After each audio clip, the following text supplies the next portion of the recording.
That's a police state. You know, and if they can do that, well, they can pick you up for political opinions too, and they're starting to do that, aren't they? They sure are. That's why I'm not there. They warned me enough times. Well, you know, they've warned me quite a few times too. You know, made it pretty. I don't know. Maybe it's just at 65 that's been learning to speak another language. Is beyond my capabilities. You don't have to. Everywhere in the world, half the people today speak English.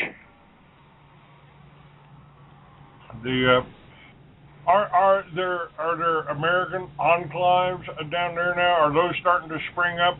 Because my plan for Liberty Village could work anywhere in the world. You know, it's not. I mean, they don't call it the New World Order for nothing. So you know, maybe we're just accomplishing looking at the wrong goals. Maybe we ought to look for ways to take over their New World Order and turn it into something good and something instead of slavery. Well, they're not going to let you do that. Simple. They like being in power, so they'll just liquidate you. And that's what they've done to Libya. Tell me about Libya. It's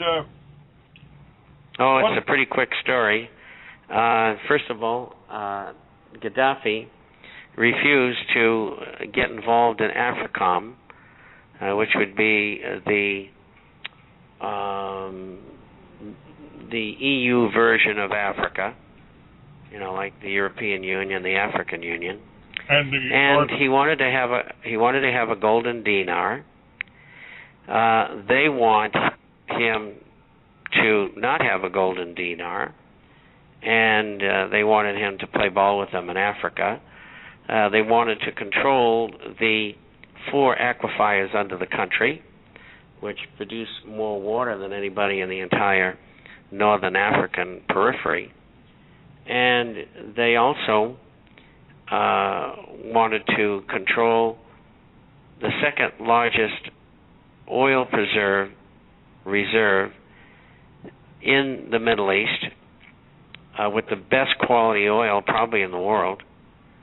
They wanted to get their hands on the just less than $100 billion that they had invested in the United States and in Europe, and the United States and Europe have already frozen those funds and they're using them.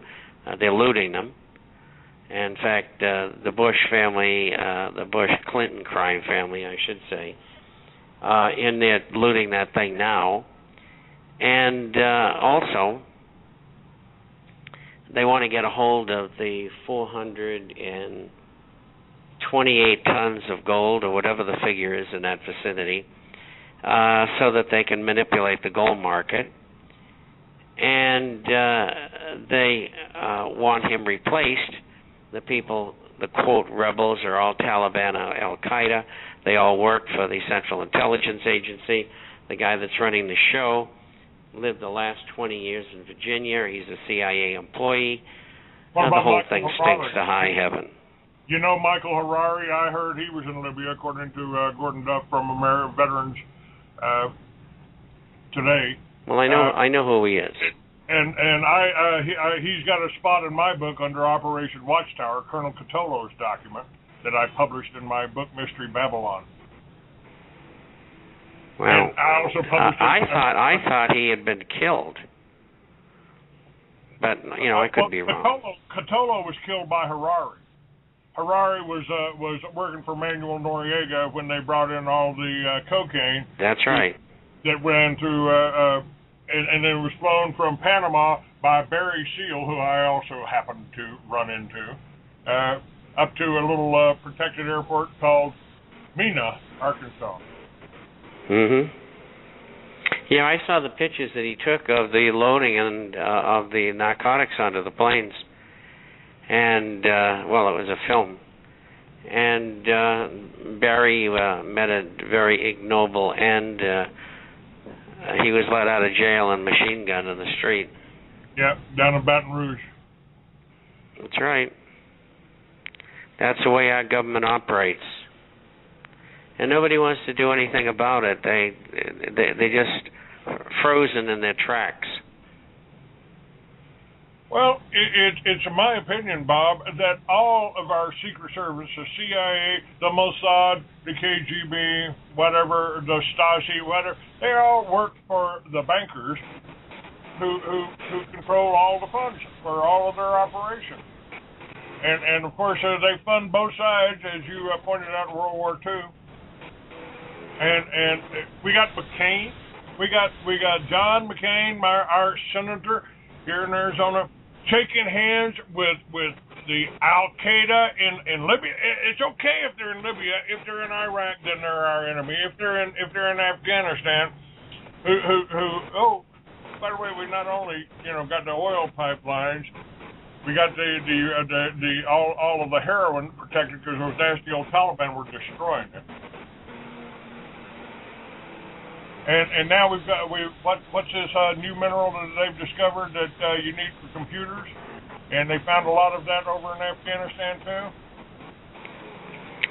Well, I saw the original reports written by the British back just before the turn of the 20th century, and they've known for many, many years the copious amounts of different minerals and gold and silver and oil and gas and all of that sort of thing that's in that country. They've never heretofore and up until now had decided to develop it, and I don't see them developing it presently. I think they're happy to be having the largest marijuana crop in the world and the largest, supplying 93% of the world's heroin. And so they're making about $300 billion a year doing that. So I guess for the time being, they're happy about that. And they're bringing all that into this country so they can arrest our sell it to the kids in the street and then turn around and arrest them for it? Yeah, well, having jails is big business. Costs, depending upon where you are, costs anywhere between $35,000 and $60,000 a year to keep somebody incarcerated, and so prisons have become big business, and so the more young people I can stick in jail for 5 or 10 years, the better. And although some of the states are shutting down those facilities, but that's the intention. There wouldn't be a narcotics trade if it wasn't created, but on the other hand, you have to have buyers. And in the United States and in Europe and Canada, they have lots of ready buyers. And as long as you have that sort of economic circumstances, it's going to continue, especially when it's outlawed, and by having it outlawed, it keeps the price up. So we ought to have it down by now how to control our borders. We control borders in Iraq, but we can't here. They let out steam. In fact, there's a lot of Mexicans going back to Mexico to get jobs because there is none for them in the United States. And they're being welcomed because under NAFTA, they have certain advantages, and automobile manufacturers are building cars all over the country in Mexico. I mean, you go to places like Hermosillo or Aguascalientes, and cities all over the country where transnational corporations have moved in. They're manufacturing, they're making a profit, and they need good, skilled help. And here it comes from Texas and Arizona and California. People are going back because they get jobs, and they're good jobs. In other words, Mexico is where the United States was 80 years ago. I think so. There's a big middle class growing in Mexico, as in a few of the other countries as well. Mexico's booming. The GDP is up 4.5%. Inflation's about 4.5%. And there's plenty of jobs. What about this Operation Gun Runner? This BATF operation sending supposedly the drug dealers. Now, I'm of the opinion that all of the drug cartels in Mexico are controlled by the CIA or the Mossad or in cooperation. Well, they have an agreement, more or less, to function in parallel. And what Calderon's war against drugs and drug transporters and growers was that we want the action. This is what it was all about. The CIA wants to run the whole thing, and the DEA is inconsequential. That's right. And, my shirt says "Criminals in Action," so I wore the appropriate shirt today.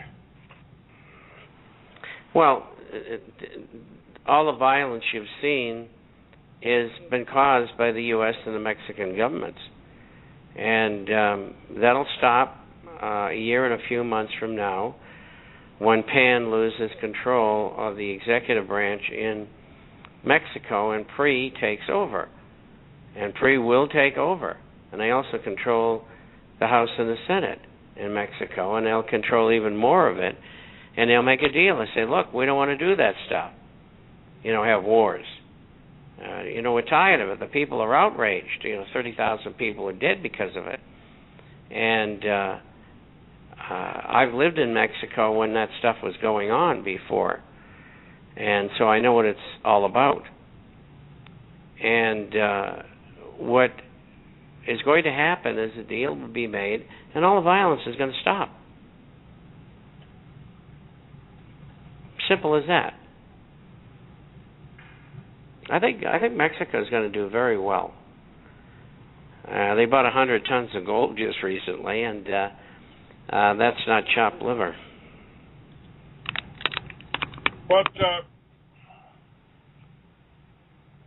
What about the North American Union? I mean, is that still in the works? Is that still? Sure, it is. It's always there, and it's part of their one world move, so to speak. It isn't going to go away. It's just we cut them off at the pass. And now they got to find another way to do it. They're harmonizing all of the things in business that are used, like weights and measures and warnings on say prescriptions or cigarette packages, and all those kind of things are being behind the scenes are being done. And I know that because I travel throughout Central and South America, and I see the things that are for sale. Interesting point here, and people are going to find this hard to believe. Now, 80% approximately of Mexican exports go to the United States. Same with Canada. But there's only 4% trade gap that Mexico has over the U.S. That's how much American things that are produced in the United States are sold in Mexico. I can see to resist this whole New World Order force. Otherwise, it's just too vast, too complex, and with too much control for us to do anything other than, accept it or die. Well, I look at it the other way. And I think, your ideas are okay, but they can be usurped by the federal government. So what you have to do is take control of the federal government through the legal system that we have. If you're unable to do that, then the only thing you've got left is revolution. I think it's pretty clear cut. Being prepared for problems is excellent. Being in a community that's prepared is excellent. But not everybody's going to do that. No. Only a small fraction of the population. So the real core problem is controlling the House and Senate and the executive branch of government. And if you can't do that, you have no other recourse. Either leave the country or overthrow the government. It's pretty simple.